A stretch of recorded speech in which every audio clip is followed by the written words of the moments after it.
A very good afternoon, each and every one of you. I welcome you all to your physics class by Avanti Learning Center.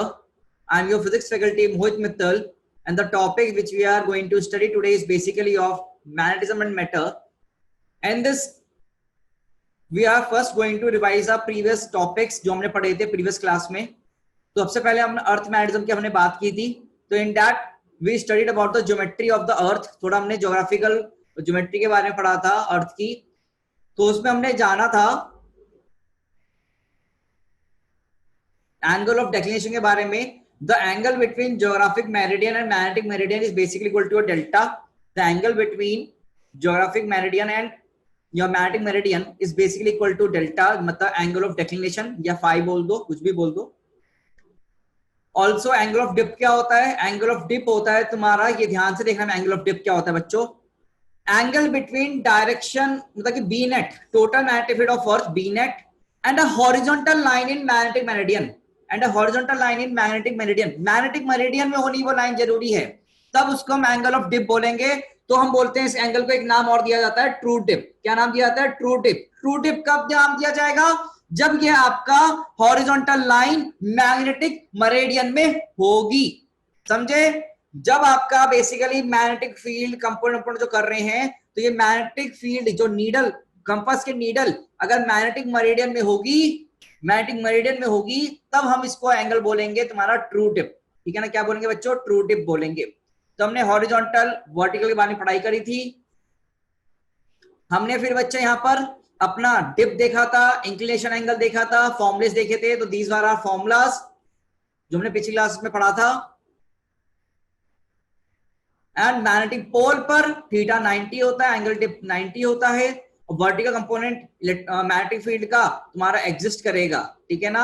और magnetic equator पे सिर्फ और सिर्फ horizontal component magnetic field का exist करता है. ये हमने पढ़ा था.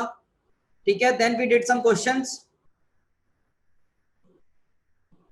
ठीक है बच्चों, अब शुरू करते हैं लेक्चर. उसमें हमने पिछले क्लास में वैसे हमने पढ़ लिया था apparent angle of depth. I know कि काफी बच्चों को शायद इसमें दिक्कत थी, तो मैं इसको पूरा फिर से रिपीट कर रहा हूं. ठीक है, मैं इसको फिर से रिपीट कर रहा हूं. बेटा जरा कहानी दोबारा से सुनो. कहानी क्या है बेटा? एपरेंट एंगल ऑफ डिप के लिए, एपरेंट एंगल के लिए हमारे पास ना एक डिप सर्कल होता है. We have a dip circle. अब से डिप सर्कल क्या बना है समझो. डिप सर्कल क्या होता है बच्चों?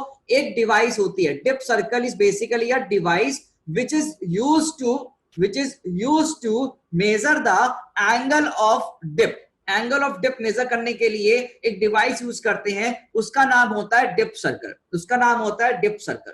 अगर डिप सर्कल की नीडल, इफ डिप सर्कल की नीडल, मतलब कंपास है एक तरह से तुम्हारा, मैग्नेटिक कंपास है एक तरह का, उसकी नीडल, ठीक है ना, सुई, डिप सर्कल की अगर नीडल मैग्नेटिक मेरिडियन के प्लेन में है, मैग्नेटिक मेरिडियन के प्लेन में है, उस प्लेन में वो घूम घाम रही है, मैग्नेटिक मेरिडियन के प्लेन में है, तो जो एंगल वो शो करेगा, डिप सर्कल में जो एंगल शो होगा वो तुम्हारा कहलाया जाएगा ट्रू डिप. वो क्या कहलाया जाएगा बच्चों? ट्रू डिप कहलाया जाएगा. मैं दोबारा रिपीट करता हूं, चाहो तो आप अपने व्हाट्सएप भाषा में लिख लेना कॉपी में कि डिप सर्कल एक इंस्ट्रूमेंट होता है जो आपका एंगल ऑफ डिप नापने में काम आता है. अब अगर ये डिप सर्कल की नीडल मैग्नेटिक मेरिडियन के प्लेन में होगी, तो जो एंगल हमको यहाँ पर प्राप्त होगा, जो हमको एंगल मेजर हम यहाँ पर करेंगे एंगल ऑफ डिप, वो बच्चे कहलाया जाएगा तुम्हारा ट्रू डिप. वो क्या कहलाया जाएगा? ट्रू डिप कहलाया जाएगा. ठीक है, ये हमने इतना जाना था. और डिप क्या होता है? एंगल ऑफ डिप कैसे निकालते हैं? Net magnetic field with horizontal of magnetic meridian, with horizontal of magnetic meridian. अब क्या हुआ? डिप सर्कल, मतलब ये जो इंस्ट्रूमेंट है, इसकी नीडल, इस डिप सर्कल की नीडल तुम्हारे मैग्नेटिक मेरिडियन के प्लेन में नहीं आई, तुम्हारे मैग्नेटिक मेरिडियन के प्लेन में नहीं आई, किसी और प्लेन में आ गई. चाहे वो प्लेन तुम्हारा ज्योग्राफिक मेरिडियन कह लो, चाहे वो कोई भी आलतू फालतू तुम्हारा प्लेन हो, हमें नहीं फर्क पड़ता. जरूरी नहीं ज्योमेट्रिक ज्योग्राफिकल मेरिडियन ही हो, वो हमने लिख दिया है, कोई बात नहीं, बट फर्क नहीं पड़ता. ये आपको क्लियर रहना है पहली बात. ठीक है ना? तो हमने अगर डिप सर्कल की नीडल हमारी मैग्नेटिक मेरिडियन के अलावा किसी और प्लेन में अगर आती है, तो जो एंगल आपका मेजर होगा वो बच्चे तुम्हारा एपरेंट एंगल ऑफ डिप कहलाया जाएगा। वो एंगल आपका एपरेंट एंगल ऑफ डिप कहलाया जाएगा। ठीक है बच्चे, अब देखो यहां तक ये समझ में आई डेफिनेशन आपको। पहले बात तो डिप सर्कल की नीडल मैग्नेटिक मेरिडियन के प्लेन में नहीं है, किसी और प्लेन में है। ठीक है, अब जो एंगल शो होगा वो आपका होगा एपरेंट एंगल ऑफ डिप। अब उस एंगल तक पहुंचने के लिए वो एपरेंट एंगल ऑफ डिप को हमने शो किया बेटा थीटा डैश से। थीटा डैश से मतलब मैग्नेटिक मेरिडियन का हॉरिजॉन्टल और डिप सर्कल की नीडल के बीच का एंगल। अब ये डिप सर्कल की नीडल किसी और प्लेन में है जिसको हमने ज्योमेट्रिक मेरिडियन नाम दे दिया फिलहाल के लिए, अदरवाइज कुछ भी हो सकता है वो मैग्नेटिक मेरिडियन के अलावा। मुझे लगता है मैंने इतनी बार रिपीट कर दिया कि तुम्हारे मन के अंदर बस गया होगा अभी ये। अब देखो यहां पर, अब ये जो बी नेट है ना, डिप सर्कल की नीडल क्या शो कर रही है, बी नेट शो कर रही है। बी नेट शो कर रहा है, देखो यहां पर अभी अभी फिलहाल B net, dip circle needle नहीं, बी नेट है मान लो, हाँ वो बी नेट है, बी नेट। अब देखिए जरा बी नेट, अब बी नेट का हमने क्या किया, इस जो प्लेन है इस प्लेन में हमने थीटा एंगल देखा। ये लाइन कौन सी है, हॉरिजॉन्टल लाइन है, एक ही प्लेन है बेटा ये ना। ये पूरा मतलब सोचो ऐसे चौका मार रहे हो तुम, गोला बना रहे हो, जलेबी बना रहे हो, तो बिल्कुल ऊपर की तरफ ये सतह, ऊपर की सतह एक ही प्लेन है। तुम चाहो तो इसको मैं ऐसे बना देता हूँ, कुछ बढ़िया सा बनाने की कोशिश करता हूँ कि तुम्हें फीलिंग आए, थोड़ा सा 3D में तुम फील कर पाओ। मतलब ये कुछ ऐसे दो, अब आ रही फीलिंग, ठीक है ना। ये उठा हुआ नहीं है, उसके पीछे ही है, मतलब इसको उठा के तुम पीछे ले गए, किताब के पन्नों को तुमने खोल दिया, किताब के पन्नों को तुमने खोल दिया, ठीक है ना। तो उसके प्लेन अलग हो गए ना, बट ये ऊपर वाला, ये ऊपर वाला तो प्लेन एक ही रहेगा पूरा, समझ रहे हो तुम लोग। ये इन दो पार्ट का प्लेन तो एक ही रहेगा ना मैथमेटिकल स्टूडेंट्स। तो बच्चों यहाँ पर प्लेन है। अब जरा देखो हमने क्या किया, इस बी नेट का एक कंपोनेंट किया थीटा एंगल के साथ बी एच आया। ये किसी भी ज्योग्राफिक मेरिडियन नाम दिया तो उसके प्लेन में हॉरिजॉन्टल कंपोनेंट बी एच आया। तो बी एच हमने कैसे लिखा बच्चे, हमने बी एच लिखा अपना बी कॉस थीटा से, बी कॉस थीटा से। अब हमने क्या किया, एक कंपोनेंट वर्टिकल लाइन के अलोंग लिया, ये वर्टिकल लाइन होता है, तो बी नेट का ये कौन सा कंपोनेंट, बीवी, तो बीवी कितना, बी साइन थीटा के बराबर आया। अब बच्चों हमने क्या बोला कि भैया मैग्नेटिक मेरिडियन के अलोंग, मैग्नेटिक मेरिडियन के अलोंग तुम्हारा एक कंपोनेंट रहा होगा मैग्नेटिक फील्ड का जिसका नाम हम बोलेंगे हॉरिजॉन्टल। तो हॉरिजॉन्टल को हमने शो किया बी एच डैश से, और एक वर्टिकल, वर्टिकल इसी लाइन के अलोंग होगा, दोनों के वर्टिकल ज्वाइंट है ना। तो वर्टिकल बीवी डैश होना चाहिए जो बराबर होगा बीबी के, और ये जो बी एच डैश है ये निकालना है। तो कंपोनेंट पहली बात तो एक प्लेन में करते हैं अपन। तो अपन ने ये देखो, अपन ने ये वाला कंपोनेंट निकाल रखा है बी एच। अब अपने को ये एंगल पता है इन दोनों के बीच का अल्फा, हमको बी एच पता है और ये एंगल पता है, तो हम ये निकाल सकते हैं। हमको ये पता है, ये एंगल पता है, तो इससे इधर की तरफ हम आ सकते हैं। तो हम बी एच डैश पर आ गए, कैसे, बी एच कॉस अल्फा करके, बी एच कॉस अल्फा करके हम बी एच डैश पे आ गए। तो हमें बी एच डैश क्या मिला, बी एच कॉस अल्फा मिला, और हमने बी एच की वैल्यू यहां पुट कर दी बी कॉस थीटा। तो हमको बी एच डैश टोटल कितना मिल गया, B cos theta cos alpha मिल गया। और बीवी डैश बीवी के बराबर होना चाहिए, तो बराबर बी साइन थीटा, क्योंकि वर्टिकल कंपोनेंट तो इसी के अलोंग रहेंगे, वो तो सेम ही रहेगा हमेशा। तो बी साइन थीटा तुम्हारा बीवी डैश, ठीक है। अब हमने क्या किया, इन दोनों को बीवी डैश और बी एच डैश को डिवाइड कर दिया, तो हमारे पास टैन थीटा डैश मिला, और टैन थीटा डैश की वैल्यू सॉल्व करने पे tan theta by cos alpha आता है, ठीक है। Tan theta by cos alpha हमारा आता है बेटा, ठीक है। तो हमारे पास ये थीटा डैश क्या कहलाया जाएगा, हमारा एपरेंट एंगल ऑफ डिप कहलाया जाएगा, और हमारा फॉर्मूला हो जाएगा बेटा tan theta by cos alpha जितना, ठीक है ना। अब इसमें कोई दिक्कत हो तो मुझसे तुम हैंड रेस करो और पूछो, raise your hand and then ask, raise your hand first, ठीक है। Raise your hand and then ask, otherwise we will move forward. आप समझ में आ गया तो लाइक बटन प्रेस कर देना। यस देवराज, अनम्यूट कर पूछ। सर थीटा डैश को आप फिगर में एक बार दिखा सकते हैं? फिगर में दिखाना थोड़ा मुश्किल है, पर समझाता हूं बेटा। ये सोच, ये लाइन दिख रही है तेरे को, ये पेन दिख रहा है, यस सर। ये पेन तेरा इसके साथ है, इस वाले कागज के साथ, ठीक है। Yes sir. तो ये पेन और ये वाला एंगल, यस अच्छा। ठीक है। कॉपी बनाने की कोशिश करना। भूमि पूछ रही है इसकी एप्लीकेशन क्या है। एप्लीकेशन बेटा ये यूज होता है तुम्हारा ना जो अर्थ की मैग्नेटिक फील्ड पढ़ने के लिए, अर्थ की मैग्नेटिक फील्ड पढ़ने के लिए सब चीजें यूज होती हैं। तो हमारे जो जियोलॉजी करके एक इंजीनियरिंग है, एक ब्रांच है इंजीनियरिंग की, जियोलॉजी, वहां पर ये सब यूज होगा। तो इसके लिए अभी थोड़ा सा हमें पता होना चाहिए कि ब्रांच है फिजिक्स की, और जियोलॉजी के लिए बेस्ट डिपार्टमेंट जो है वो आपका IIT रुड़की में है, ठीक है। और कोई डाउट? यस वरदान जल्दी पूछ। सर यहाँ पर हमने बी नेट के दो कंपोनेंट कर दिए, एक तो हॉरिजॉन्टल और एक वर्टिकल। यस और सर जो बी नेट का हॉरिजॉन्टल था उसके भी दो कंपोनेंट कर दिए, तो जो दोनों के वर्टिकल कंपोनेंट है वो सेम आ रहे हैं। हाँ, तो सर वो ऐसा हो रहा है जैसे हजम नहीं हो रही वो बात, दोनों के सेम कैसे आ रहे हैं? हमने बीएच के थ्रू ये निकाला। हाँ सर। हमने बीएच के थ्रू ये निकाला है, यस सर। ठीक है। और यस वर्टिकल तो एक सर। ही लाइन के अलॉन्ग आएंगे मैग्नेटिक फील्ड के। हाँ सर। कोई मैग्नेटिक फील्ड लाइन होगी तो उसका वाला कंपोनेंट तो सेम ही होगा ना। जब मैग्नेटिक मेरिडियन ज्योमेट्रिक मेरिडियन एक वर्टिकल लाइन जब टच कर रही है तो उनके जो कंपोनेंट्स होंगे हाँ सेम सेम ही एक ही चीज होगा। होंगी ना, समझे? Yes sir. That's yes it. Sir. चलो, और किसी को कोई डाउट है? अब यहाँ पर सब क्लियर हो गया ना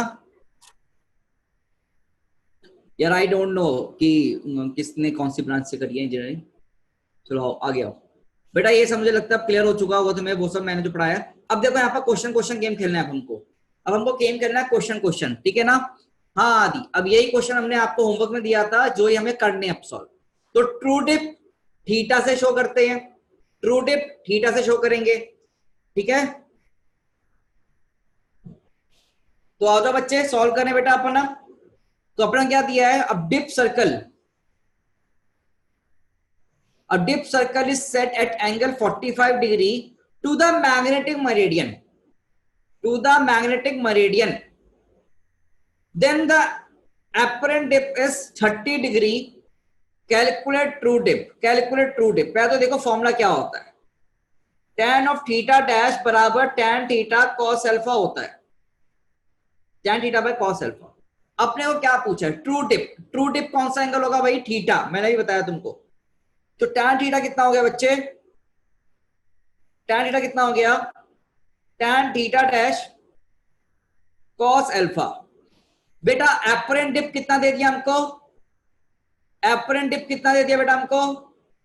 30 degree, that is theta dash.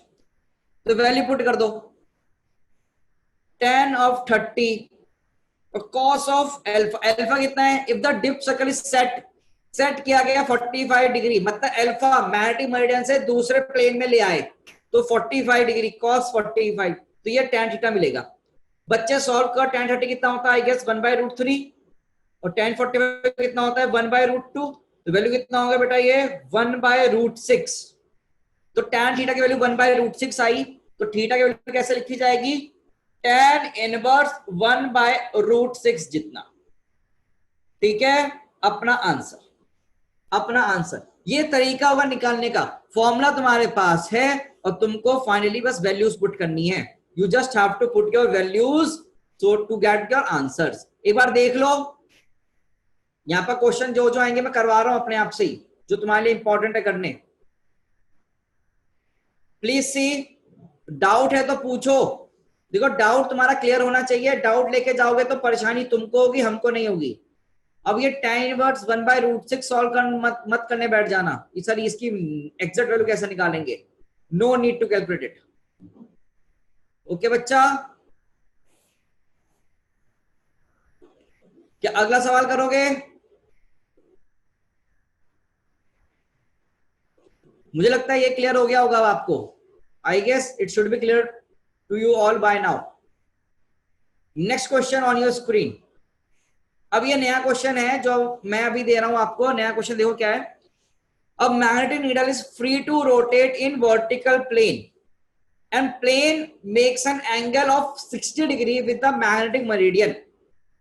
If the needle stays in direction making an angle tan inverse 2/√3 with the horizontal direction, what would be actual dip at that place? what would be actual dip at that place? आपको question पढ़ना है, खुद से समझना है और खुद से सॉल्व करना है. I will not help you right now. आप सोचो कैसे होगा. बस आपको यहाँ वैल्यू जाननी है कि कौन सी वैल्यू क्या है. फॉर्मूला पता है आपको. And solve it. You have 2 minutes time.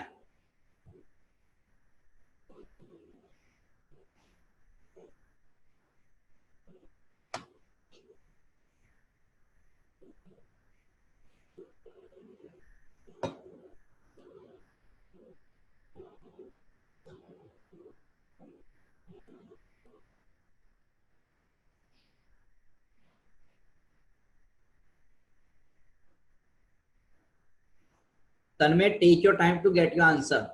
जल्दीबाजी नहीं बेटा, ठीक है.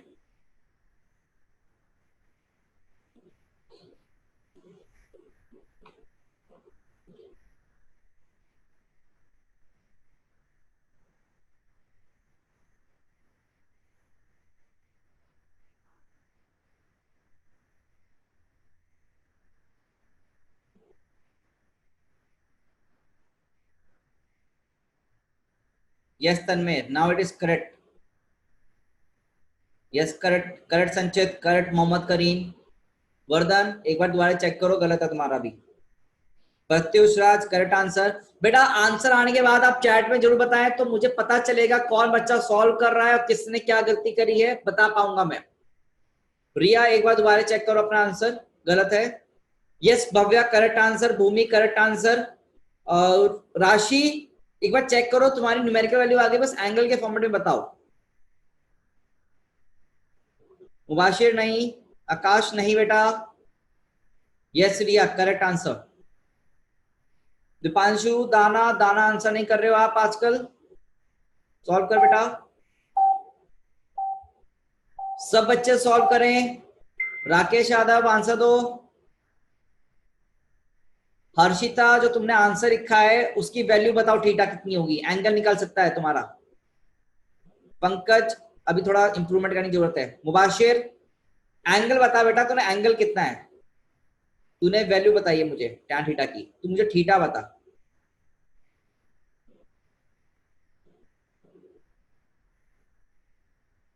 चलो, do you need more time? मुझे लगता है कोई बच्चों को और समय चाहिए क्या? हाँ, मैं देख रहा हूँ आंसर्स, मैं सबके देख रहा हूँ. अगर मुझे लगेगा कि मुझे बताना चाहिए बताऊंगा. चलो एक बार देखते हैं इसको ना, मैं करता हूं. यहां देखो, देखो बेटा सब लोग देखो अब जरा. मैग्नेटिक नीडल है free to rotate making an angle of 60 degrees. बेटा ये 60 डिग्री, पहली बात हमें क्या गिवन है ये सोचो. What is your 60 degree? Alpha 60 degrees है. प्लेन के बीच का angle, the angle between plane is basically of 60 degree given है, देख है ना. वर्टिकल प्लेन जो प्लेन है और मैग्नेटिक मीडियम के बीच का एंगल 60 डिग्री गिवन है. अगर नीडल को स्टे करना है, मेकिंग स्टेस मतलब रुका हुआ है, tan inverse 2/√3 with the horizontal direction के साथ रुका हुआ है. हमें एक्चुअल डिप बतानी है. एक्चुअल डिप क्या होता है बेटा? थीटा. तो ये क्या है हमारा? Theta dash. अब फॉर्मूला क्या होता है? tan theta dash tan theta by cos alpha.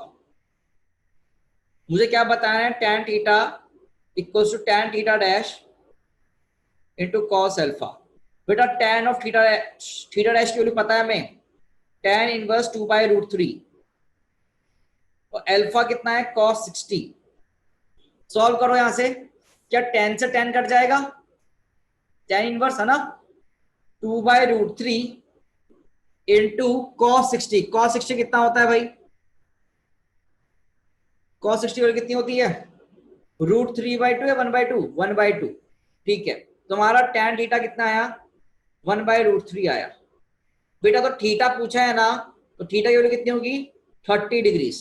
अपना आंसर 30 डिग्रीज. क्या राइट आंसर समझ में आ गया?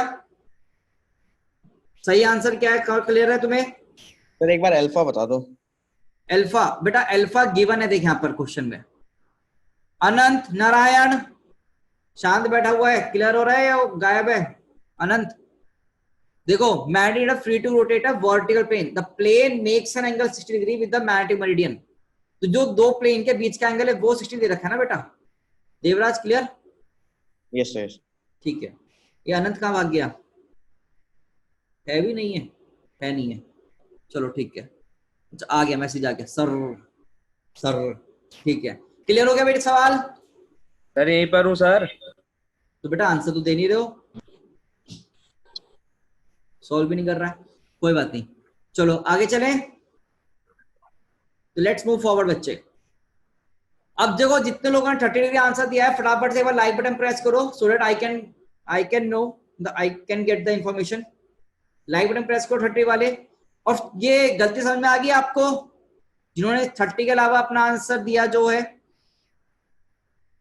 गलती क्लियर है ना भाई? चलो आ जाओ, ठीक है 30 राइट आंसर। अब देख अगला क्वेश्चन क्या है ना, अब देखो अगला क्वेश्चन। अब ये ना एक बेसिकली ये तुम्हारे पास ना थ्योरम टाइप का बन जाएगा, ये रिजल्ट है जो याद करना होगा तुमको। इसका प्रूफ मैं दे देता हूं तुमको, पर इसको याद करना है। अगर θ1 θ2 एंगल्स हैं डिप के in two vertical plane at right angle to each other, मतलब दो वर्टिकल प्लेन दे दिए अदर देन मैग्नेटिक मेरिडियन, ठीक है ना?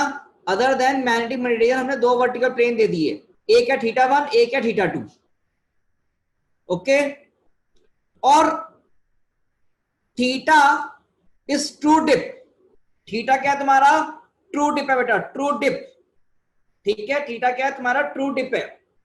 Then prove that cot square theta is equal to cot square θ1 plus cot square θ2, ठीक है। ये हमको प्रूव करना है, ये हमको प्रूव करना है, ठीक है ना? This we have to prove guys, this we have to prove, ठीक है ना?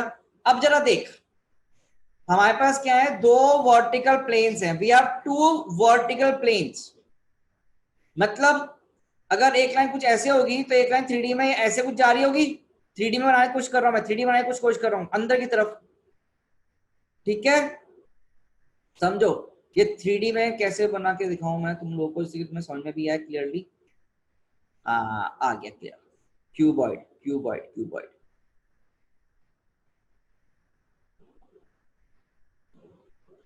एक ना क्यूब समझो, क्यूब।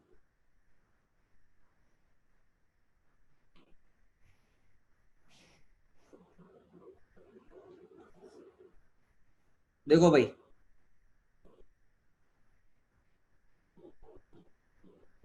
समझना, थोड़ा सा मैं बनाने की कोशिश कर रहा है तुम्हारे लिए 3D वीडी ना, कि तुमको थोड़ा क्लियर हो जाए 3D में डेटा, तुम्हें समझ में आई चीजें ऊपर से ना उड़े, इसलिए मैं तुम्हें समझाने की कोशिश कर रहा हूं। देख एक प्लेन तुमको ये दे दिया है, this is one of the plane given to you, ठीक है। एक प्लेन तुम्हें ये दे दिया और एक प्लेन तुम्हें ये पीछे वाला गिवन है, ये पीछे वाला प्लेन दिख गया तुमको, ये प्लेन गिवन है पीछे वाला प्लेन। दो प्लेन दिख गए, इनके बीच में कितना एंगल बना रखा है भाई हमें? इनके बीच में कितना एंगल बना रखा है? 90। कितना एंगल है? 90। अब अपने पास एक मैग्नेटिक मेरिडियन वाला प्लेन मान लो मैग्नेटिक मेरिडियन वाला प्लेन कुछ ऐसे जा रहा हो, ये व्हाइट वाली लाइन से मैग्नेटिक मेरिडियन का प्लेन बनाने की कोशिश कर रहा हूं, व्हाइट वाली लाइन से मैग्नेटिक मेरिडियन का प्लेन बनाने की कोशिश कर रहा हूं। I am trying to make a plane for magnetic meridian मान लो, तो मैग्नेटिक मेरिडियन का प्लेन मान लो कुछ ऐसे आ रहा है, क्या व्हाइट वाली लाइन दिख गई? तो तुम्हारे पास एक बुक है, यू हैव अ बुक बच्चे, तुम इस बुक के पेजेस के साथ खेल रहे हो, तो तुमने दो बुक को पूरा 90 पे खोल दिया है और कुछ पेजेस को बीच में लेकर आए तो वो कुछ मैग्नेटिक मेरिडियन जैसा हो गया। तो बच्चों तो ये मान लो एंगल अल्फा है, तो बच्चे ये वाला एंगल कितना होगा जल्दी बताओ, ये वाला एंगल कितना होगा?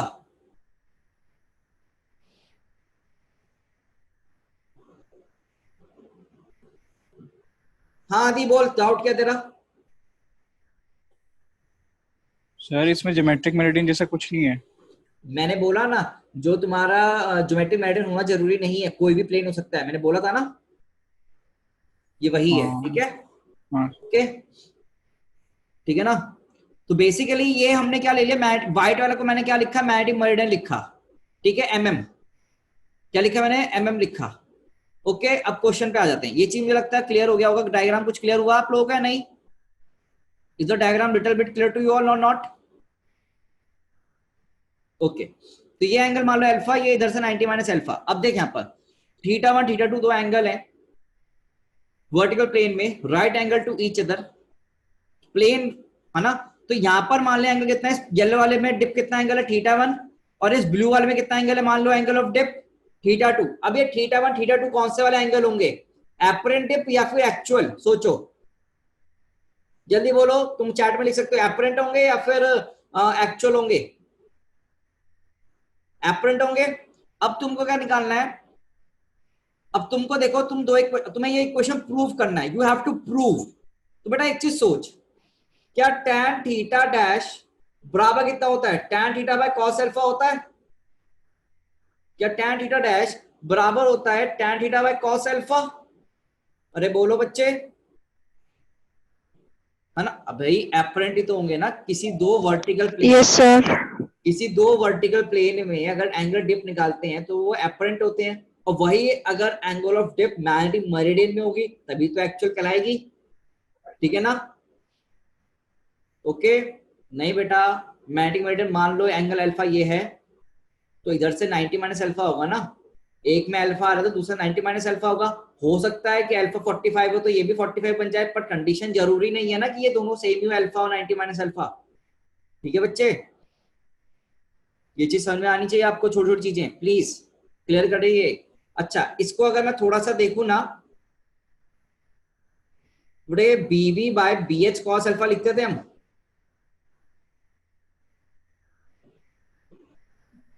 देखना सही लिखा ना मैंने, क्या B V by B H cos alpha, tan theta B V by B H होता है ना, तो B V by B H cos alpha हमने लिखा। तो टैन थीटा 1, तो टैन थीटा 1 कैसे लिख सकता हूं, बीवी बाय बी एच कितना आएगा बेटा, कॉस ऑफ अल्फा।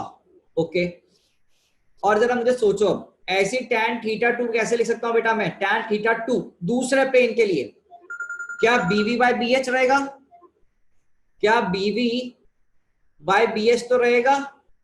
अब कॉस के साथ कितना एंगल आएगा, अल्फा की जगह कितना एंगल आएगा बेटा, 90 माइनस अल्फा। कितना एंगल आएगा, 90 माइनस अल्फा आएगा। तो B H of cos of 90 minus alpha, हमारे पास ये वैल्यू आ गई तुम्हारी टैन थीटा 2। ठीक है ना?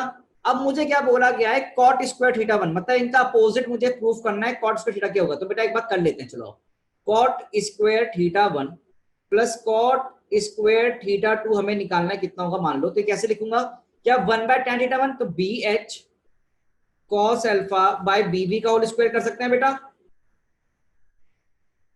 प्लस बी एच, अच्छा ये साइन अल्फा लिख दो इसको, कॉस 90 माइनस अल्फा को बाय बीवी का होल स्क्वायर। ये समझ में आ गया ना, कॉस 90 माइनस अल्फा का स्क्वायर। इसको जरा सॉल्व करो, कितना आएगा, बी एच बाय बीवी का होल स्क्वायर, तो आई गेस पूरा आ रहा है कॉमन, और यहां बन जाएगा मल्टीप्लाई में cos square alpha plus sine square alpha, और ये वैल्यू कितना बन जाएगा तुम्हारा, बी एच बाय बीवी। भाई बोलो, बी एच बाय बीवी का होल स्क्वायर, और बी एच बाय बीवी होगा क्या, देख यहां से, टैन थीटा का अपोजिट, तो कॉट थीटा का होल स्क्वायर। तो अपन ने प्रूव कर दिया कॉट स्क्वायर थीटा से। ठीक है, हर चीज डायग्राम से नहीं करनी होती, फॉर्मूला रट्टा भी मारने होते हैं, तो उसको चीजों को देखो। ठीक है, संचित बिल्कुल कर सकते हो, कोई इश्यू नहीं है, बिल्कुल कर सकते हो बेटा।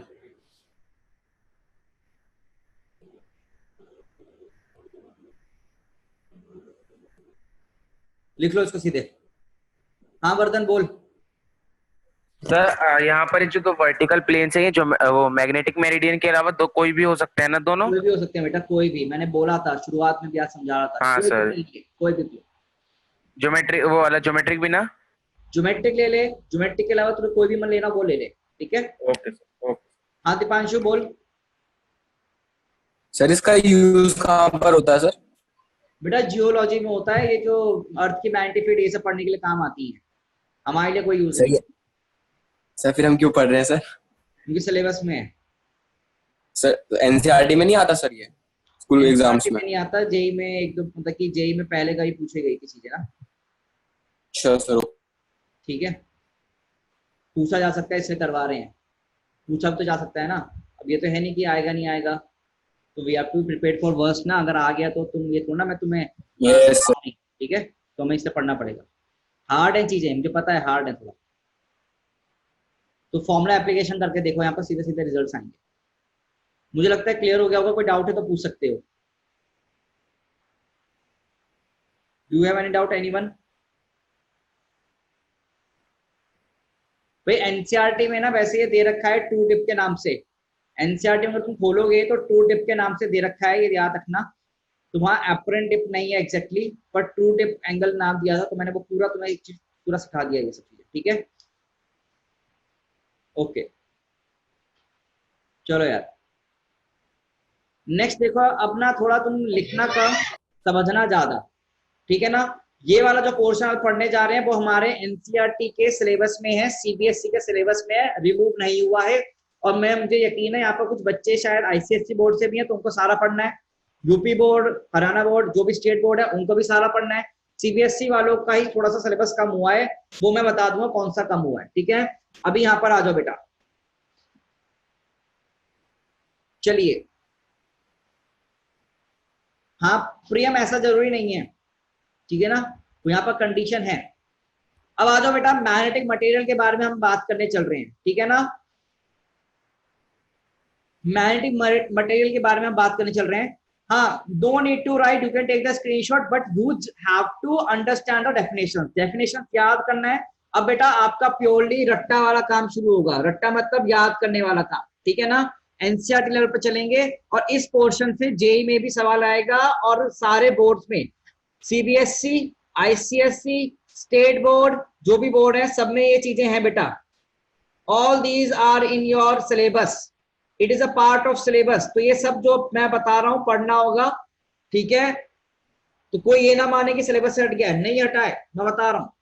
अब देखो यहाँ पर डेफिनेशन इंपॉर्टेंट इंपॉर्टेंट, हम क्या बात करते हैं, मैग्नेटाइजिंग। ये मैग्नेटिक नहीं है, ध्यान से देखो, इट इज मैग्नेटाइजिंग फील्ड या फिर मैग्नेटिक इंटेंसिटी। मैग्नेटाइजिंग फील्ड या मैग्नेटिक इंटेंसिटी। अब होता क्या है समझो, बेसिकली तुम्हारे पास एक फील्ड है, यू हैव अ फील्ड।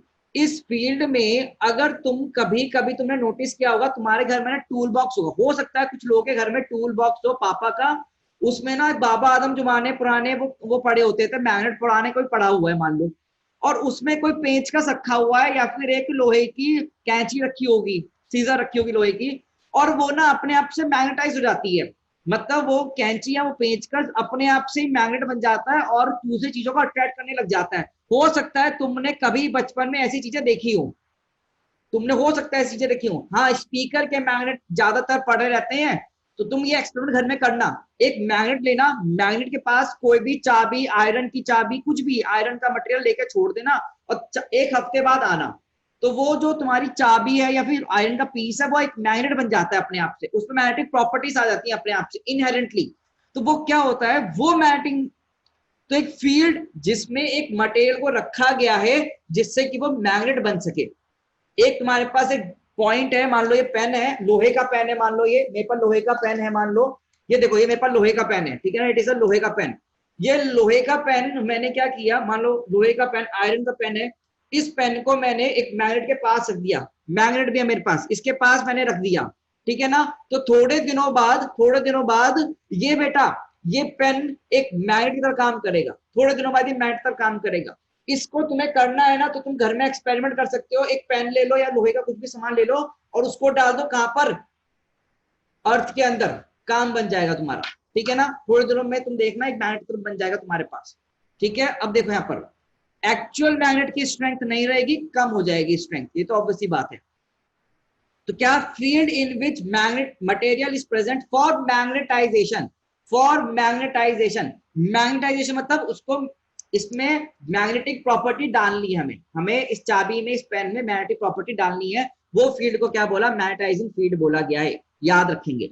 अब इस मैग्नेटाइजिंग फील्ड के लिए हम लिखते हैं एच वेक्टर। क्या लिखते हैं बच्चे, एच वेक्टर लिखा जाता है, एच से लिखते हैं, और इसको मैग्नेटिक इंटेंसिटी नाम दिया गया है, ठीक है।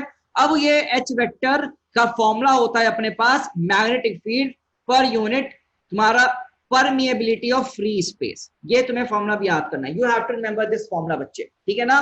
तो तुम्हारा फॉर्मूला क्या बन गया यहाँ पर बेटा, H equals to B by mu naught, B by mu, ठीक है। Magnetic field per unit permeability of free space, magnetic field per unit permeability of free space, तुम्हारा फॉर्मूला बन गया बेटा मैग्नेटाइजिंग फील्ड का। किसका बच्चे, मैग्नेटाइजिंग फील्ड का फॉर्मूला तुम्हारे पास बन गया है, इसको तुम्हें याद रखना है। यस तुषार, तूने कोई डाउट पूछना है, तूने हैंड रेज किया है बेटा तुषार। चलो होगा तो बोल के पूछना सर वो गलती से हो गया था। कोई बात नहीं, कोई बात। अब इसके लिए यूनिट क्या होगी, एम्पेयर पर मीटर। ये फॉर्मूला याद रखना है, इसको तुम लिख लिया तो लिख लो, अगर तुम्हें स्क्रीनशॉट लेना तो स्क्रीनशॉट ले लो, ठीक है। हाँ करना, बिल्कुल एक्सपेरिमेंट करके देखना, हो जाएगा। अब क्या होता है मैग्नेटाइजेशन, बेसिकली क्या होगा, जैसे ये मैंने मटेरियल लिया, इसको मैंने एक मैग्नेट के पास रखा है, एक मैग्नेटिक फील्ड में डाल दिया है, ठीक है ना, मैग्नेटाइजिंग फील्ड में डाल दिया है, बेसिकली मैग्नेटाइजिंग फील्ड में डाल दिया है। तो इसमें क्या होंगे, अपने आप से कुछ डाइपोल्स होंगे, तो डाइपोल आएंगे इसमें, तो एक इसमें डाइपोल मूवमेंट क्या होगा, इंड्यूस हो जाता है, इसमें डाइपोल मूवमेंट इंड्यूस होता है। ये आपको याद रखनी चीजें बेटा। शेर अपने आपको म्यूट कर ले बेटा, म्यूट कर लिया करो अपने आपको ना। तो when a magnetic material is placed in magnetising field, magnetising field मतलब एच वाली, ठीक है ना, तो एक इंड्यूस्ड डाइपोल मूवमेंट तुम्हारा क्रिएट हो जाता है इन योर मटेरियल, ठीक है। तो बच्चे क्या करना है अपने को यहाँ पर, तो ये इंड्यूस्ड मैग्नेटिक डाइपोल मूवमेंट पर unit volume of the material, जिस मटेरियल को तुम मैग्नेट बनाने की कोशिश कर रहे हो उसका वॉल्यूम। तो बेसिकली यहां पर तुम्हारे पास फॉर्मूला आता है आई वेक्टर का, वो होता है बेटा एम वेक्टर बाय वी के बराबर, एम वेक्टर बाय वी के बराबर, ठीक है बच्चे। बेटा मैग्नेटिक फील्ड और मैग्नेटाइजिंग फील्ड में ये डिफरेंस है कि मैग्नेटिक फील्ड तुम्हारी एक्सटर्नल वाली है मान लो, और मैग्नेटाइजिंग तुम लेकर आ रहे हो जानबूझ के एक मैग्नेट की हेल्प से, एक मैग्नेट की हेल्प से तुम लेकर आ रहे हो मैग्नेटाइजिंग, ठीक है ना, इसकी हेल्प से तुम एक मटेरियल को मैग्नेट बनाने की कोशिश कर रहे हो।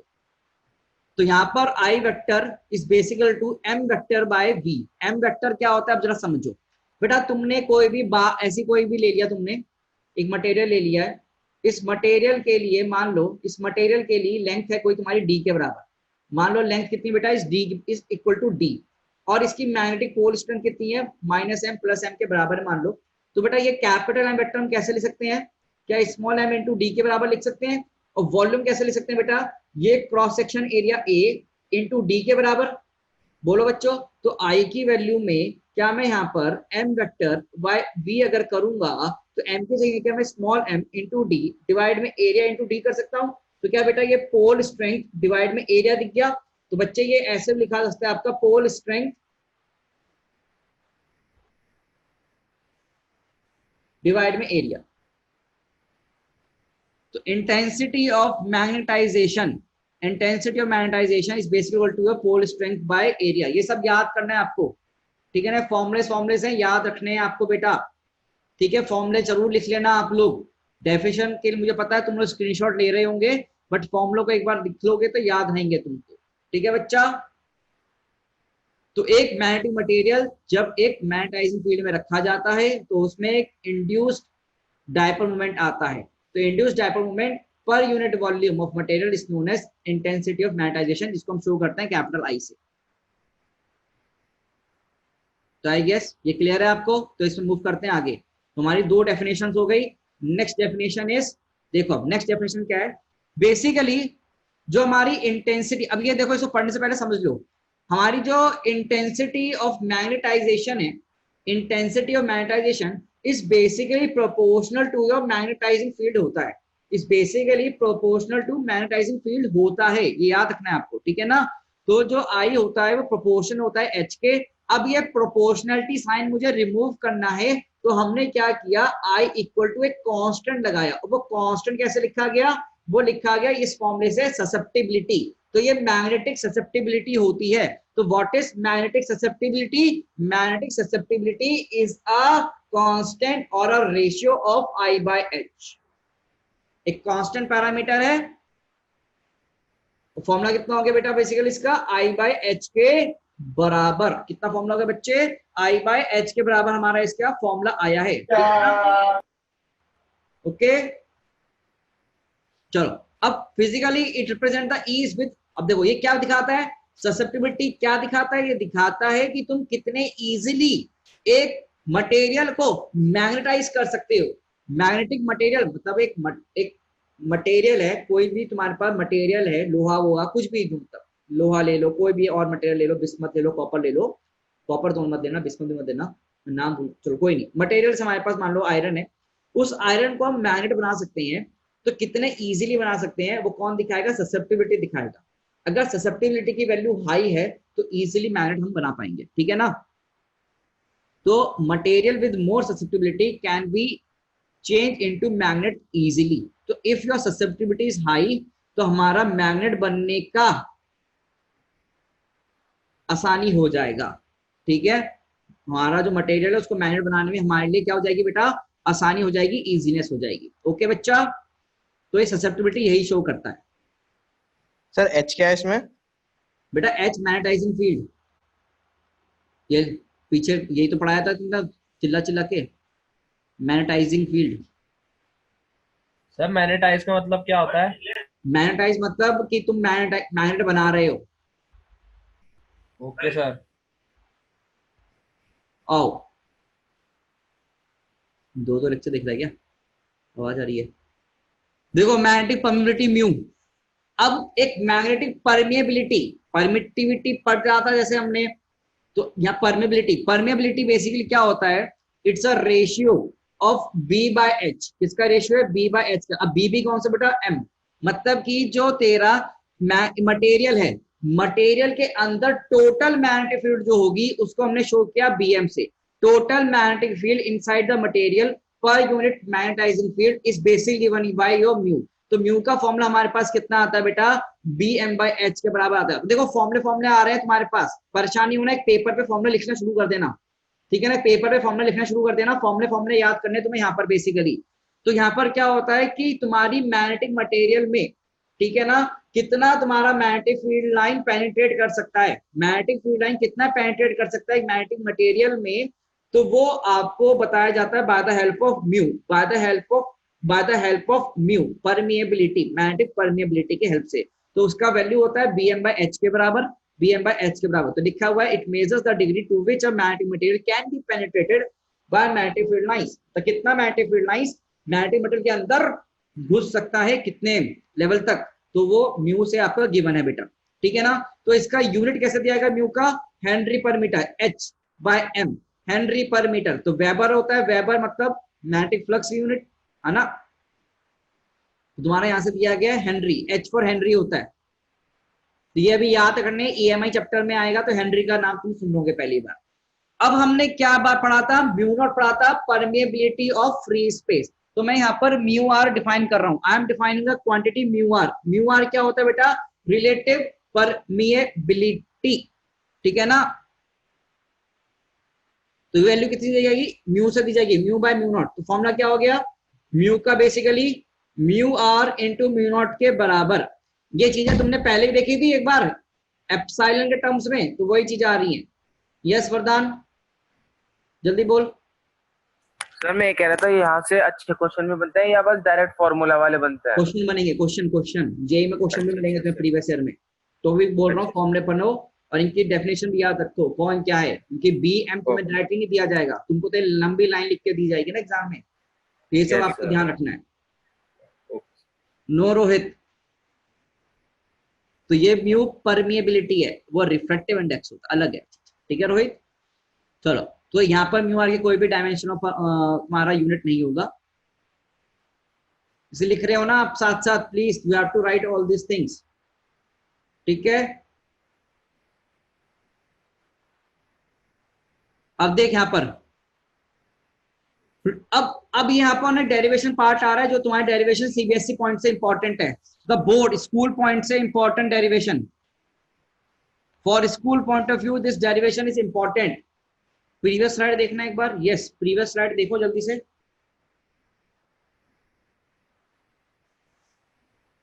देखा? चलो आगे पढ़ते हैं। अब देख होता क्या है बेसिकली, तुमने एक मैग्नेटिक मटेरियल लिया और तुमने उसको एक मैग्नेटिक फील्ड में रखा। किस में रखा? मैग्नेटिक फील्ड में रखा बेटा, ठीक है ना। तो तुमने एक मैग्नेटिक मटेरियल लिया, मतलब वो लोहे का टुकड़ा लिया तुमने, और तुमने उसको जो मैग्नेटिक बन सकता है, ठीक है ना, एक ऐसा मटेरियल जिससे आप मैग्नेट बना सकते हैं, वो आपने मटेरियल लिया और आपने उसको कहाँ रख दिया बेटा? एक मैग्नेटिक फील्ड में रख दिया जिसकी वैल्यू कितनी है? बी नॉट, मैग्नेटाइजेशन के लिए, मैग्नेटाइजेशन के लिए। तो जो टोटल मैग्नेटिक फील्ड होगी मटेरियल के अंदर, जो टोटल मैग्नेटिक फील्ड होगी मटेरियल के अंदर, वो लिखी जाती है बेटा आपकी B naught plus B I से। किससे बेटा? B naught plus B I से। सर ये बी आई कहां से आएगा? बी आई आएगा बेटा इंड्यूस्ड फील्ड की हेल्प से, ठीक है ना। यहाँ पर डायपोल मूवमेंट, डायपोल्स जो होंगे वो बेटा अरेंज करेंगे सच दैट तुम्हारे पास एक इंड्यूस्ड फील्ड आ जाए, मैग्नेटिक इंड्यूस्ड फील्ड, ठीक है ना। इंड्यूस्ड मैग्नेटिक फील्ड तुम्हारे पास यहाँ आएगी एक, तो इन दोनों का रिजल्टेंट तुम्हारा Bm होगा। तो Bm is basically equal to B naught plus B I और बी नॉट तुम्हें क्लियर होना चाहिए। अब ध्यान से देखो, ये जो बी नॉट होता है, B naught can be written as, formula देख, बी नॉट म्यू जो होता है, mu basically B by H होता था, बी एम बाय एच, ठीक है ना। तो तुम्हारा यहाँ पर ना बेसिकली हम क्या लिखते हैं? बी नॉट को लिखते हैं म्यू नॉट इंटू एच से, और बी आई को लिखते हैं बेटा mu naught into capital I से। आई क्या है? इंड्यूस्ड की वजह से मैग्नेटिक मूवमेंट आया था, है ना, इंड्यूस्ड की वजह से मैग्नेटिक मूवमेंट आया था। तो आई की याद करो, अभी तुम्हें मैंने पढ़ाया था just I, intensity of magnetisation. तो बी आई मैग्नेटिक फील्ड को लिखा म्यू नॉट इंटू आई से, और बी नॉट को लिखा जाता है म्यू नॉट इंटू एच से। हमने ये दोनों वैल्यूज को इस इक्वेशन में पुट किया, हमने ये दोनों वैल्यूज को इस इक्वेशन में पुट किया, तो bm लिखा गया बेटा mu naught into H plus mu naught into I. तो म्यू नॉट कॉमन आया, तो वैल्यू कैसे लिखी गई बेटा bm की? Mu naught into H vector plus I vector, ठीक है बच्चे। अब हमको पता है बेटा कि तुम्हारा आई, रुक जाओ अभी हमको नहीं पता, अभी हमने क्या किया? यहाँ से h कॉमन निकाला, बेसिकली हमने यहाँ से क्या किया? अभी h कॉमन निकाला, हमने क्या किया? h कॉमन निकाला। तो h कॉमन निकालने से क्या आ जाएगा? 1 प्लस आई बाय एच, कितना हो गया? 1 प्लस आई बाय एच हो गया। और आई बाय एच क्या होता है? हमको पता है आई बाय एच क्या होता है? ससेप्टिबिलिटी बराबर, जस्ट पढ़ा है, I by H is a ratio susceptibility. तो हमने क्या लिखा बेटा? बी बाय एच को हमने क्या लिखा? Equals to mu naught into 1 plus I by H की जगह क्या लिख देंगे? ससेप्टिबिलिटी लिख देंगे। तो बेटा ये वैल्यू क्या बन जाएगी तेरा पूरा?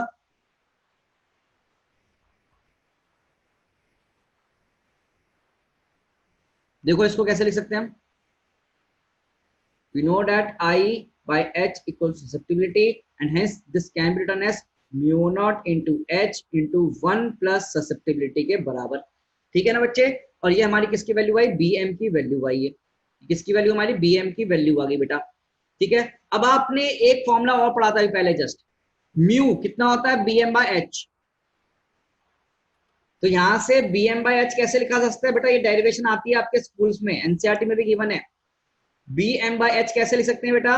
म्यू बराबर कितना? Mu naught into 1 plus susceptibility बराबर, दिखा आपको, है ना। तो यहाँ पर इन्होंने लिख दिया है। तो यहां से एक फॉर्मूला मिला तुम्हें, mu equals to mu naught into 1 plus susceptibility, 1 plus susceptibility बराबर, आई गेस आपको दिख रहा है चीजें।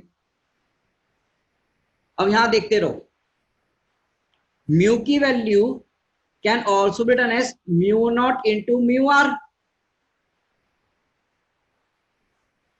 तो इन दोनों को कंपेयर किया जाए, अगर इन दोनों को कंपेयर किया जाए तो बेटा म्यू आर का वैल्यू कितना दिख गया? 1 प्लस ससेप्टिबिलिटी जितना, 1 प्लस ससेप्टिबिलिटी जितना आपको दिख गया है बेटा, ठीक है ना। तो यहां से तुम्हारे पास म्यू आर का जो वैल्यू आया कितना है? 1 प्लस ससेप्टिबिलिटी जितना आया है, ठीक है। तो ये आपका इंपॉर्टेंट एक रिजल्ट है, it is a very very important result. Susceptibility अगर लिखने में प्रॉब्लम हो रही है तो डंडा बनाया करो ऐसे स्लैंट, और यहां से एस बना दो, एस बनाकर डंडा खींच दो, तो ये ससेप्टिबिलिटी का साइन हो गया, ठीक है। एक एस बनाया और एस के साथ डंडा खींच दिया।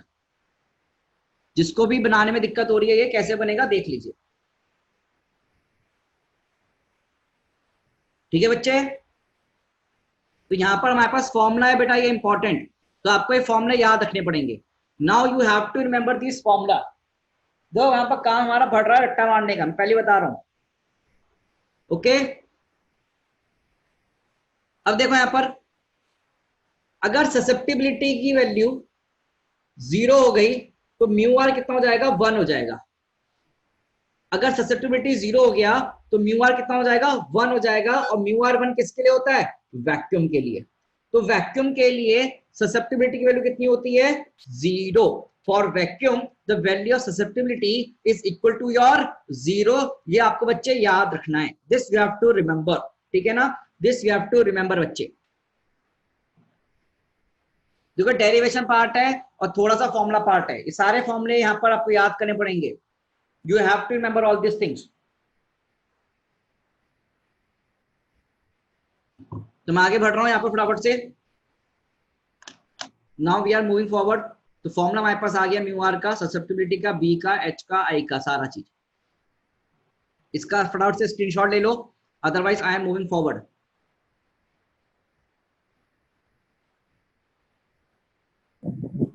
ठीक है, मिलिया, चलें आगे। अब देखो यहां पर क्वेश्चन प्रैक्टिस सेशन। अब इस पे क्वेश्चन आएंगे हमारे।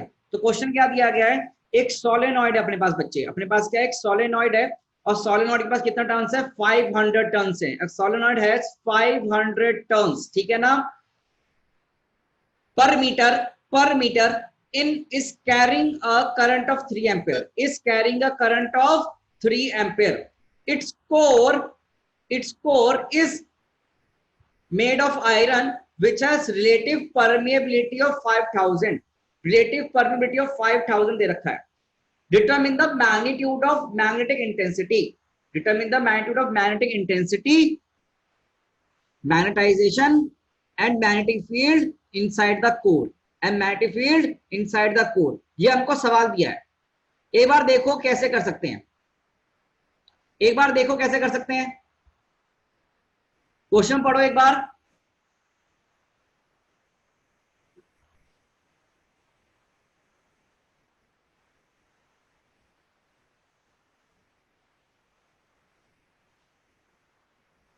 हाँ इजीली हो जाएगा, बट फॉर्मूला याद नहीं, यही बहाने बनाते हैं सब बच्चे। फॉर्मूला देखो करना पड़ेगा। पहली बात तो चलो मैं कर देता हूं, कोई बात नहीं, छोड़ो। तुम्हें फॉर्मूला नहीं याद हो रहे हैं अभी, मुझे पता है, कोई इशू नहीं है उसमें, मैं करके दिखाता हूं कैसे होगा। हाँ बेटा बिल्कुल। सर आंसर लिख दिए सर। कहाँ लिखे हैं, चैट में। ओके, तन्मय ने लिखा है और जसमीत ने आंसर दिया, ठीक है। देखो यार बेटा, पहली बात तो एच का फॉर्मूला, ठीक है ना, सोलेनॉइड है तो सोलेनॉइड का बी का वैल्यू कितना होता है, सोलेनॉइड में बी का वैल्यू कितना होता है, म्यू नॉट एन आई के बराबर। And B by mu naught बराबर कितना हो जाएगा, एच के बराबर हो जाएगा। तो बेसिकली तुम्हारा एच का वैल्यू कितना हो गया, एन इंटू आई के बराबर हो गया यहां से। तो तुम्हारे पास कितना है, 500 टर्न्स पर मीटर है और कितना करंट है, 3 एम्पीयर मीटर है। तो H कितना वैल्यू आ गया बेटा, यहां से जरा देखें यहाँ पर H का वैल्यू कितना आ जाएगा, इनको मल्टीप्लाई करना है, 500 turns per metre into 3 ampere. तो बेसिकली 1500 एम्पेयर पर मीटर मेरे पास H का वैल्यू आया। तो मेरे पास H का वैल्यू कितना है बेटा, 1500 मीटर एम्पेयर पर मीटर हमारे पास H का वैल्यू यहां से आया है। और मुझको गिवन है म्यू आर, म्यू आर कितना गिवन है बेटा, 5000।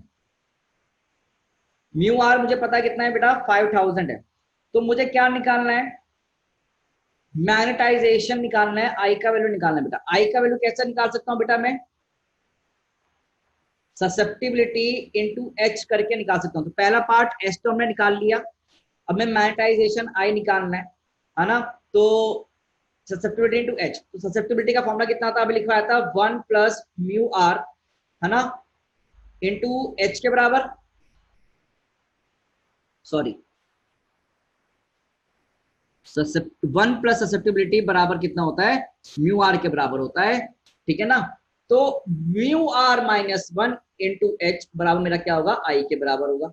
अब म्यू आर कितना है 5000 माइनस 1 इंटू एच के बराबर हमारे वैल्यू। तो बेटा ये वैल्यू सॉल्व कर लो, कितना आएगा 4999 इंटू 1500। तुम्हारे पास यहां से आई का वैल्यू आ जाएगा। You guys have to solve it. किसी ने सॉल्व करा है क्या?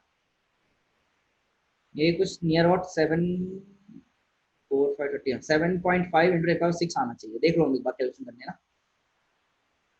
प्लीज डू द कैलकुलेशन ना। एक बार कैलकुलेशन करके देखना। ओके प्रत्युष ने कर लिया है, ओके वर्धन ने किया है 7485। या देखना नियर अबाउट आंसर लिख लो, ठीक है। तो यहाँ से आई आ गया। अगला पार्ट क्या करना है, बी निकालना है बेटा। अगला पार्ट क्या निकालना, B inside core. B inside core निकालना है। तो इनसाइड कोर कैसे निकलेगा, mu naught mu R into H करके, टोटल वाली है ना। तो mu naught mu R into H. तो वैल्यू कितना है म्यू नॉट का, म्यू आर का सब पुट करके एच वैल्यू पुट कर दो। तो म्यू नॉट तो कितना होता है 4.10⁻⁷ होता है ना। म्यू आर कितना होता है 5000 और इंटू एच, एच की वैल्यू में निकाल रखा है 1500। सॉल्व कर लेना, अपने पास जो भी आंसर आएगा देख लेना जो भी आ रहा है। कितना आ रहा है तुमने चार्ट में दिया है, किसी ने मुझे, किसी ने दिया है 9 पॉइंट कितना आ रहा है 15 5 जा और इंटू 4 पे देखो कैलकुलेट कर लेना, समथिंग देख लो कितना आ रहा है, तुम बता दो यार। Okay 9.4 tesla, yes 9। Calculation part तुम्हारा यार है ना। तो 9.4 tesla is the right answer. Okay 9.4 to 9.4 जो भी है। तो दिस इज अब फॉर्मूला प्रैक्टिस करनी है तुम्हें तो क्या करना है, फॉर्मूला प्रैक्टिस करनी है। तो you will have to remember all the formulas. तुम्हें यहाँ पर सारे फॉर्मूला याद रखने पड़ेंगे। ओके नेक्स्ट क्वेश्चन देखो बच्चे, नेक्स्ट क्वेश्चन देखेंगे। Relation between permeability mu and H for a sample of iron.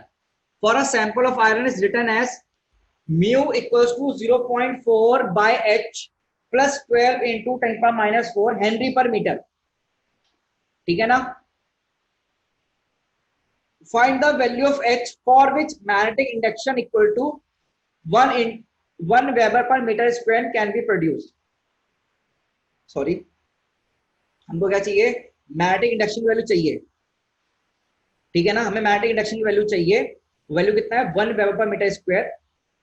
तो आपको एच की वैल्यू बताना है कितना होना चाहिए। तो आपको बताना है एच का वैल्यू कितना हो। और ये हमें फॉर्मूला दे रखा है म्यू का, हमें म्यू का फॉर्मूला दे रखा है। तो ऐसे सवाल हमारे आते हैं जेई में, ऐसे सवाल हमारे नीट में भी आते हैं, जेई में भी आते हैं, सीबीएसई भी पूछता है हमसे। तो यहाँ पर सब तुम्हें देख रहे होंगे तो फॉर्मूला ही कही है सब कुछ। तो वो फॉर्मूला और नाम तुम्हें याद करना है, फॉर्मूला और नाम तुम्हें याद करना है, तभी तुम ये सारे सवाल कर पाओगे प्यारे बच्चों। ठीक है ना। तो यहाँ पर जरा देखो तुम्हें फॉर्मूला क्या दे रखा है म्यू का। Mu is given by 0.4 by H plus 12 into 10⁻⁻⁴। ठीक है ना। This value we are given with, हमें वैल्यू गिवन है।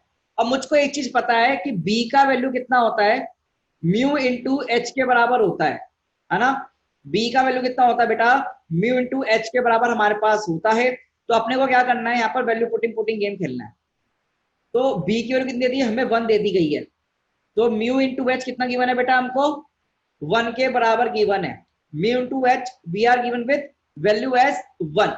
यहां से देख सकते हो तुम लोग। अब ये वैल्यू यहाँ पुट कर दो, यहाँ ये वैल्यू तुम पुट कर दो, तुम्हारा काम बन जाएगा। तो कैसे लिख सकते हो इस फॉर्मूले को मैं, क्या म्यू इंटू एच बराबर 0.4 प्लस 12 इंटू 10⁻⁻⁴ इंटू एच लिखा जा सकता है क्या mathematics students.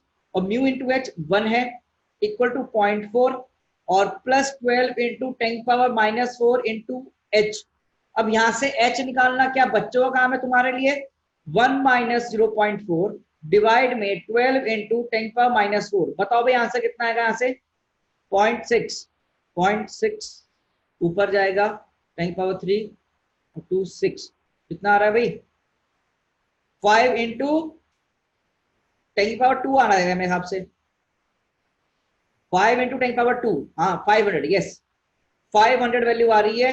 Ampere per metre unit होगी, 500 एम्पेयर पर मीटर। तो बेसिकली फॉर्मूला प्रैक्टिस है सारा, everything is based on formula practice, ठीक है ना, सब कुछ इस पे बेस्ड है, आपका फॉर्मूला प्रैक्टिस पे बेस्ड है। तो आप प्लीज फॉर्मूला प्रैक्टिस करेंगे। मैं आपको कुछ सवाल होमवर्क के लिए भी दे रहा हूं, ओके गाइस। तो फॉर्मूला होमवर्क के लिए देख लो भाई, क्वेश्चन होमवर्क के लिए क्वेश्चन है, स्क्रीनशॉट ले लो, अदरवाइज ये आपको आपकी जो पीडीएफ होगी उसमें आ जाएगा, जो पीडीएफ दूंगा ना मैं आपको उसमें सब डेटा आपको मिल जाएगा, परेशान नहीं होना। प्रीवियस स्लाइड ये रहा रिजल्ट, और ये सब मैं आपको डेटा दे दूंगा। अभी हमें आगे चलना, थोड़ा आज थोड़ा क्लास एक्सटेंड करेंगे, मैं पहले बता रहा हूँ, ठीक है ना, थोड़ा सा क्लास एक्सटेंड होगा 10 मिनट्स के लिए। हाँ बेटा, इसमें क्वेश्चन आ सकता है जेईई मेंस में, क्योंकि तुम प्रीवियस ईयर देखोगे तो क्वेश्चन है।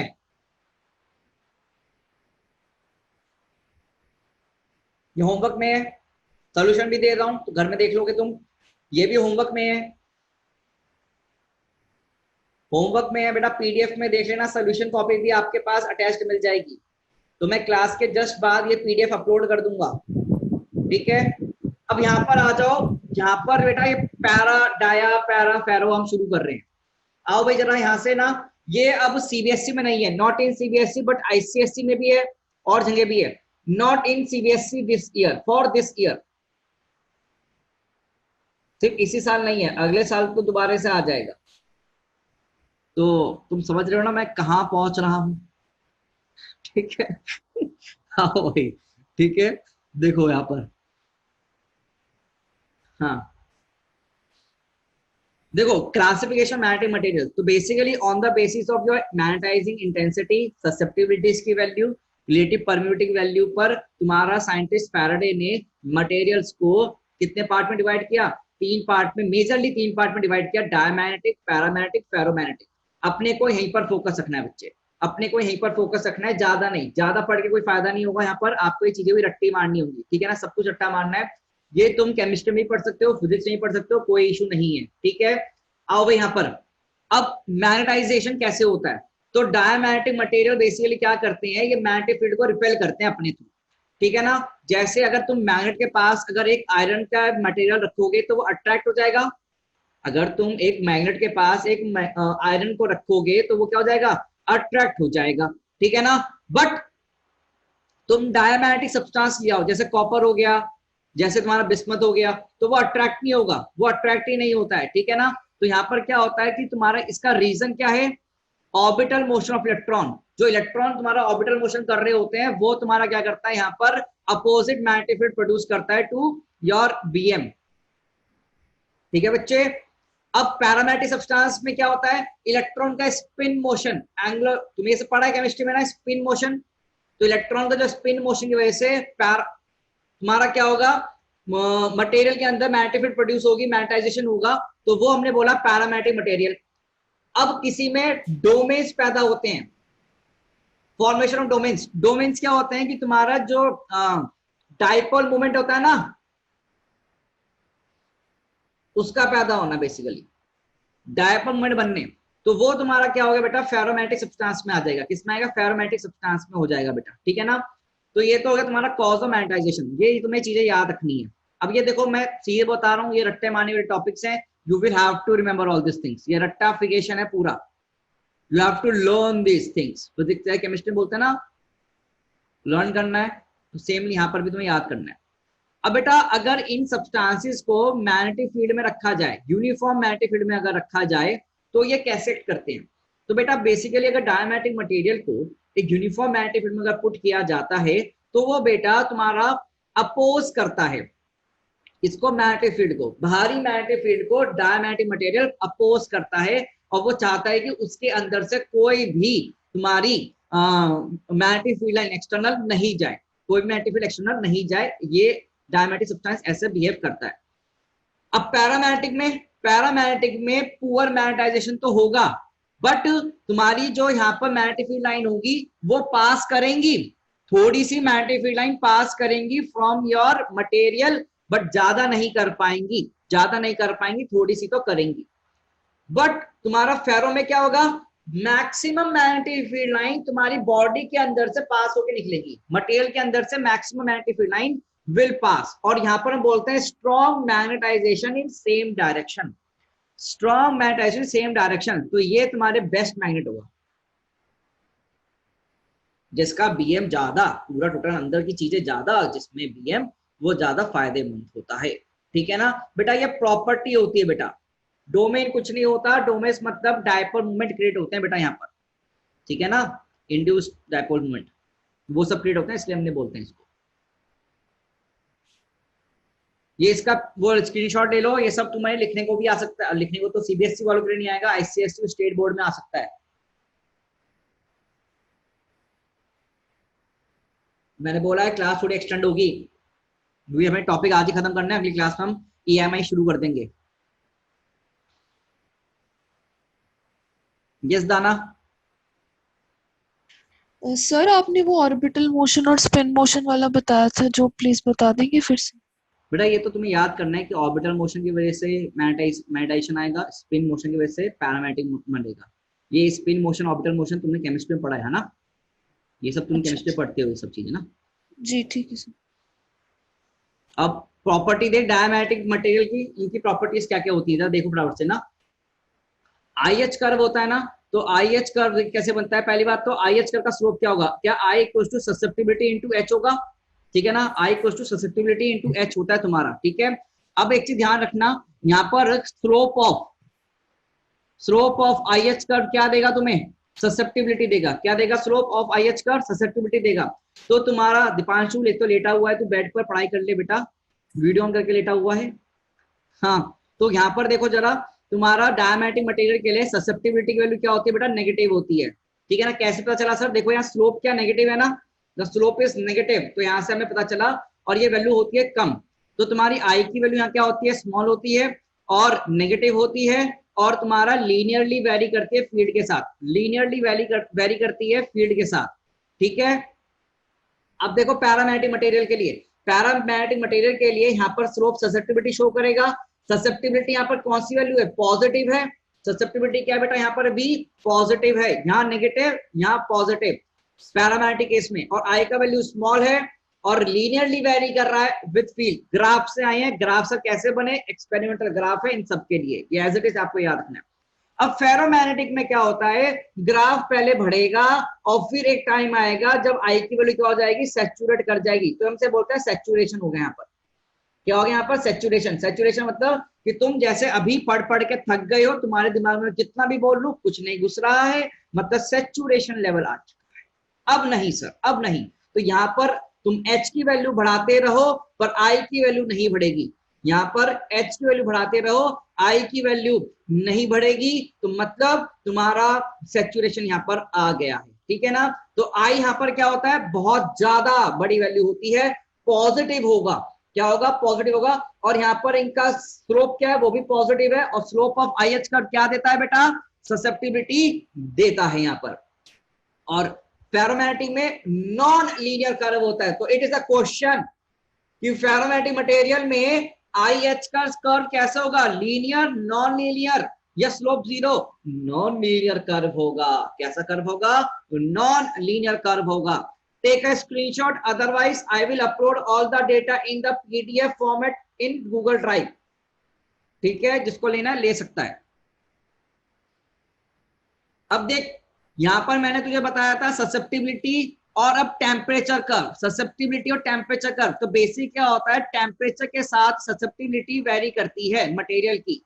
तो टेम्परेचर के साथ ससेप्टिबिलिटी क्या करती है? तुम्हारी वेरी करती है, ठीक है। अब देखो यहाँ पर, तो डायमैग्नेटिक में ससेप्टिबिलिटी स्मॉल होती है, देख लिया, और नेगेटिव होती है, पिछले डायग्राम में देखा था।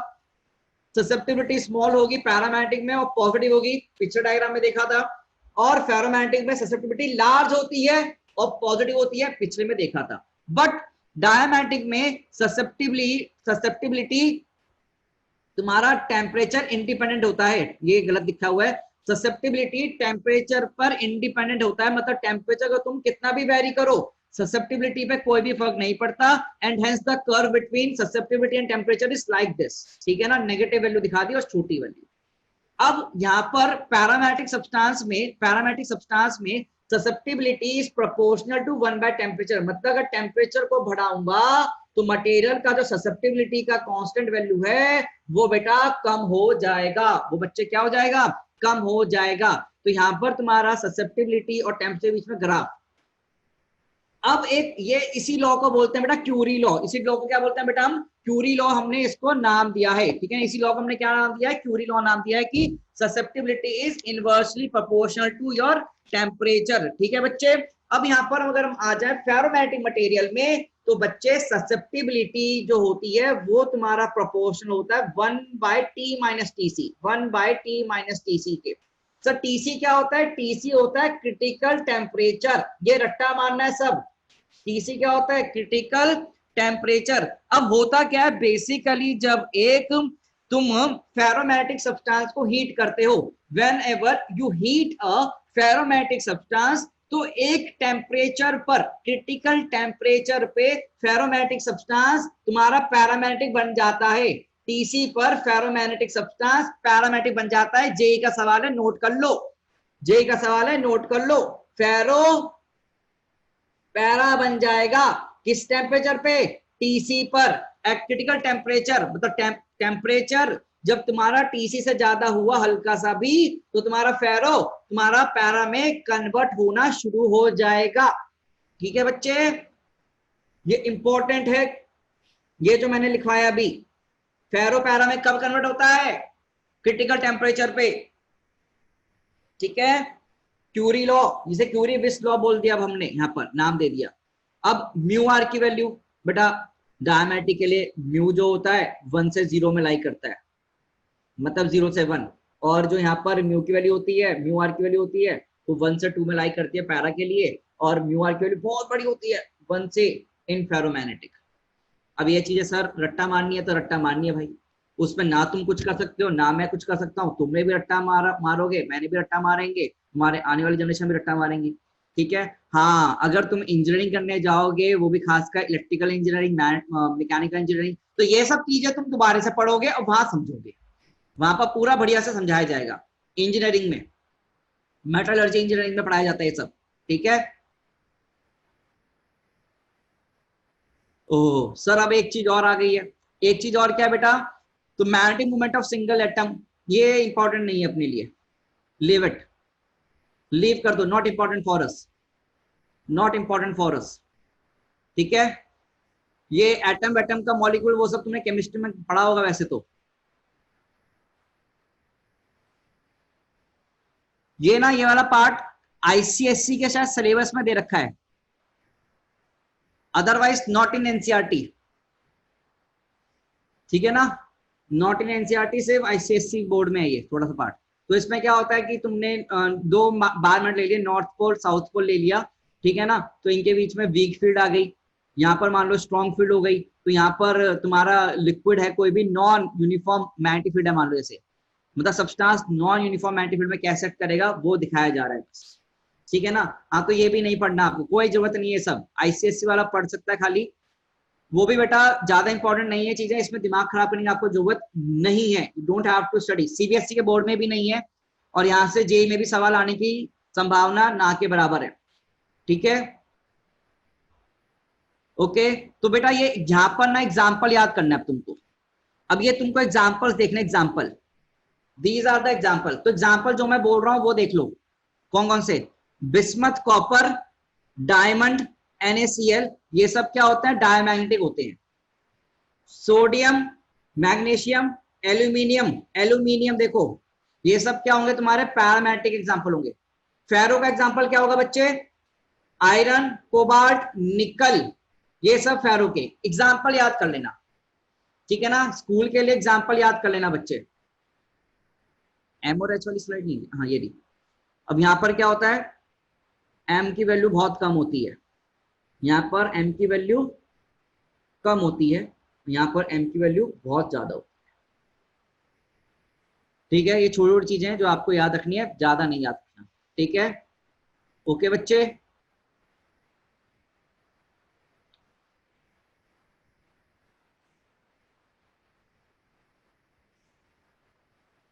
हाँ स्कूल में नहीं है, और यहाँ पर अब तुम्हारा जेई का पोर्शन भी इतना नहीं इंपॉर्टेंट आता है यहाँ से, ठीक है। हाँ जो एग्जाम्पल मैंने मार्क करे हैं वो याद रखोगे तो ज्यादा फायदा है, वैसे तो कितने भी सर क्लास ओवर। अभी रुक जा बेटा, 5 मिनट रुक जा, आज इतनी भी जल्दी क्या है ना। खत्म है बेटा, ज्यादा नहीं है, आज ही खत्म कर लेंगे तो ईएमआई नेक्स्ट हफ्ते शुरू करेंगे ना फिर हम। ओके सर नेक्स्ट क्लास में क्वेश्चन वोश्चन करा देते हैं। चलो ये कर सकते हैं आप, क्वेश्चन प्रैक्टिस सेशन कर सकते हैं, पूरे चैप्टर का करवाऊंगा Yes. फिर मैं। और एक Yes, काउंट भी sir. रहता है ना इसका। हाँ सर। तो ठीक है, फिर मैं ये ना तुम्हारे से मैट्रिक्स हिस्टैरिसीस तुम्हें उसी दिन पढ़ाऊंगा और फिर काउट सेशन करवाऊंगा, और साथ में तुम्हारे हम क्या करवाएंगे अगले लेक्चर में, थोड़ा जो भी पढ़ा है ना पूरा चैप्टर जो पढ़ा है उसके डाउट्स ले लूंगा और प्रॉब्लम सॉल्विंग सेशन करवा दूंगा, ठीक है।